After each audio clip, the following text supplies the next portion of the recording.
다음 주일이 맥주 감사주일입니다. 우리는 매년 맥주 감사절을 지키면서 어떤 느낌과 어떤 감격과 어떤 기쁨을 가지고 이 맥주 감사절을 지키는지 한번 생각해 보시기 바랍니다. 우리가 성탄절도 부활절도 추수감사절도 많이 기억하는데 맥주 감사주일은 잘 기억을 못할 때도 많고, 왜 우리가 맥주 감사주일을 지켜야 되느냐 묻는 사람들 많습니다. 왜? 우리는 보리농사도 안 짓는데 무슨 맥주 감사주일을 지키는가, 이런 얘기를 합니다. 오늘 우리 한번 어떤 사람은 또 웃깁니다. 맥주 감사주일 되면 안 와요. 헌금이 아까워서. 거의 뭐 할 말이 없잖아. 내가 오늘 왜 이런 얘기를 하느냐, 맥주 감사절을 지키는 자에게 하나님이 복을 주신다 라고 하는 것입니다. 이 맥주 감사절은 전반기의 수확에 대한 감사입니다. 금년에 처음 익은 열매를 하나님 앞에 바치면서 감사하는 절기가 맥주 감사주일입니다. 잘 한번 생각해 보십시오. 6개월 동안 우리를 지키시고 보호해 주신 하나님의 은혜가 얼마나 큰가라고 하는 것입니다. 그래서 하나님께서 우리에게 하신 말이 무슨 3번을 하나님께 예배를 드리라, 그런 얘기를 합니다. 그러니까 6월절, 그 다음에 오늘 우리가 말하는 무교절, 그 다음에 수장절, 이렇게 3개를 꼭 지키라 라고 하는데, 우리 한번 보십시오. 무교절은 뭡니까? 누룩 없이 지내는 절기인데, 그 절기는 무엇을 기념하는 절기입니까? 예, 이스라엘 백성들이 애굽에서 나올 때 들고 나왔던 게 뭡니까? 누룩 없는 떡, 그거 먹고 들고 나왔습니다. 그래서 무교절을 지키라 그러고, 그 다음에 맥주절을 지키라 라고 하는 것은 나와가지고 땅을 분배받았습니다. 그리고 첫 농사를 지었습니다. 그 첫 농사를 지은 것에 대한 감사를 드리는 것이 바로 이 맥주절. 그 다음에 3번째로 수장절은 다 그다 들이갖고 연중에 그것을 다 저장하고 난 다음에 하나님께 감사하는 것이 수장절입니다. 맥주절은 봄에 농사를 지어서 첫 열매를 즐기는 절기로서 6월절 다음 날부터 50일째 되는 날, 그걸 지킵니다. 그럼 우리 이 맥주절에는 2가지의 큰 감사가 그 속에 함께 들어져 있는 것입니다. 그게 뭐냐? 첫째로 하나님께서 십계명을 주신 날을 기억하면서 이스라엘 민족이 출애굽해서 50일째 되는 날 시내산에 도착해서 하나님으로부터 이스라엘 백성들이 앞으로 어떻게 살아가야 되겠는가 라고 하는 것에 계명을 주셨는데, 바로 이것이 십계명입니다.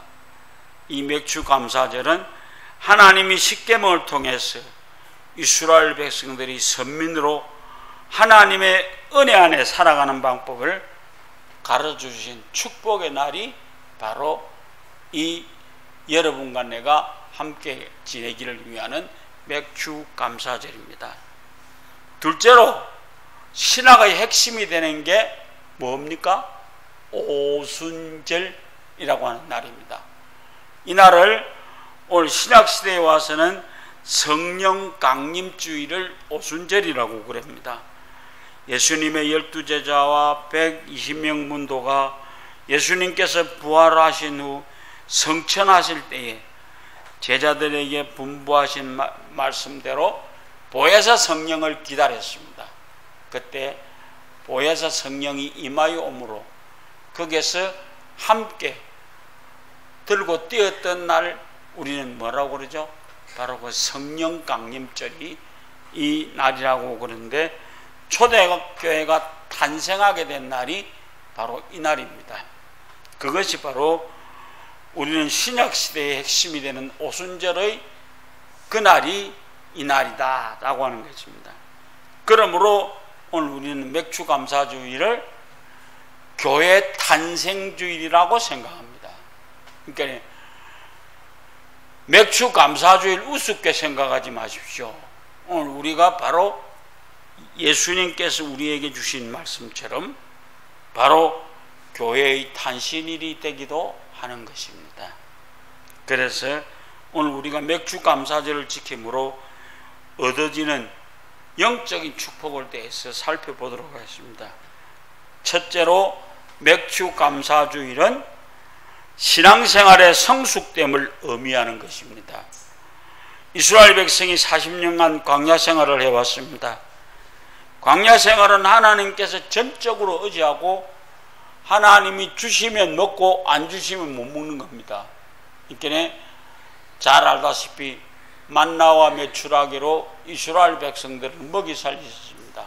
그러니까 하나님이 먹여주시는 은혜로 살아왔는데 딱 이들이 가나안 복지에 들어오는 날 이 만나와 메추라기는 끝나버렸습니다. 그러면 좀 더 말해서 사람들이 하나님께서 100% 공급해 주던 길로 살아가던 그들이 이제는 자기네들 힘으로 먹고 살아야 되는 날이 또 왔습니다. 이것처럼 오늘 우리는 신앙생활의 성숙됨을 내어놓을 수 있는 날이 오늘 우리가 지키는 맥주 감사주일이 되어야 된다라고 하는 것입니다. 둘째로 맥주 감사절은 신앙의 자급자족을 의미하는 것입니다. 우리가 지금 살아가면서 사용하는 것이 모든 것 중에서 내 것 또는 우리 것은 하나도 없습니다. 내가 가지고 있는 게 하나도 내 것 없습니다. 우리 것도 내 것이 아닙니다. 그러므로 거기에서 우리가 잘 알고 지내야 될 것은 하나님이 만나를 내려주셨듯이 만나가 끝났기 때문에 이제 이스라엘 백성들 자신들이 무엇을 해서 먹고 살아야 되는 그런 절박한 상황이 왔습니다. 나는 대한민국 교회가 미국에서 들어오는 원조 물자로 살았습니다. 제 어릴 때 우리 아버지 고물자 타가 온다고 가서 고물자 싣고 들어오는 것 봤습니다. 그것 가지고 깡내기 죽길에서 가난한 사람들 통 들고 들어오면 퍼서 주었습니다. 그리고 치즈 돌려서 치즈 깎아 주었습니다. 그 사람들은 그걸로 먹고 살았는데 우리가 잘 아는 것처럼 1950년대는 우리가 미국에서 원조하는 것으로 살았습니다. 그런데 그 60년대에 기독교가 미국에서 우리에게 원조를 끊었습니다. 무슨 말이냐? 너가 너끼리 먹고 살아라 라고 하는 그런 미국에서 우리를 도와주지 않았습니다. 그러다 보니까 우리는 그때부터 11조도 내고 감사헌금도 내고 그렇게 살았습니다. 제가 우즈베키스탄을 갔을 때 그들이 나에게 묻는 말이 왜 11조를 해야 되며 왜 감사헌금을 해야 되느냐고 묻더라고요. 그래서 내가 그것은 우리의 신앙이 이제는 웬만큼 컸다라고 하는 것을 하나님 앞에 내어놓기 위해서 해야 되는 것이다. 그랬더니 그 다음부터 교회로 안 나오더라고요. 그래서 내가 참 우리는 이게 이 대한민국에 사는 교인들은 11조 내고 감사헌금 내는 것을 의당한 것으로 생각합니다. 그런데 외국에 있는 믿는 사람들은 그거는 안 내는 긴 줄 알더라고요. 우리 똑 옛날처럼 우리도 옛날에는 자급자족하지 않았습니다. 미국에서 도와주는 대로 먹고 살았습니다. 지금도 우리나라가 선교하고 있는 나라들에는 지금도 우리가 도와주는 것으로 살아갈 수밖에 없습니다. 그런데 어느 날인간 이것은 분명히 끊어져야만 합니다. 그래서 스스로가 하나님 앞에 내어놓고 살아갈 수 있는 날이 가까워지기를 원합니다. 제일 마지막으로 맥주감사절은 하나님의 말씀을 지키는가 안 지키는가 시험해 보는 날입니다. 하나님이 광야에서 이스라엘 백성에게 율법을 주셨습니다. 하나님의 말씀과 계명은 듣기만 하라고 주신 것이 아니고 듣고 행하라고 주신 것입니다. 그래서 신명기 28장 1절 내가 내 하나님 여호와의 말씀을 삼가 듣고 내가 오늘날 내게 명하는 그 모든 명령을 지켜 행하면 내 하나님 여호와께서 너를 세계 모든 민족 위에 뛰어나게 하실 것이니라. 바로 이 말씀 우리는 믿습니다. 그래서 우리는 맥주 감사주일 헌금을 하나님 앞에 드리는 것입니다. 그러므로 우리는 하나님으로부터 오는 축복을 받고 살아갈 수 있는 그런 삶을 우리는 살 수 있게 되기를 주의 이름으로 부탁을 드립니다.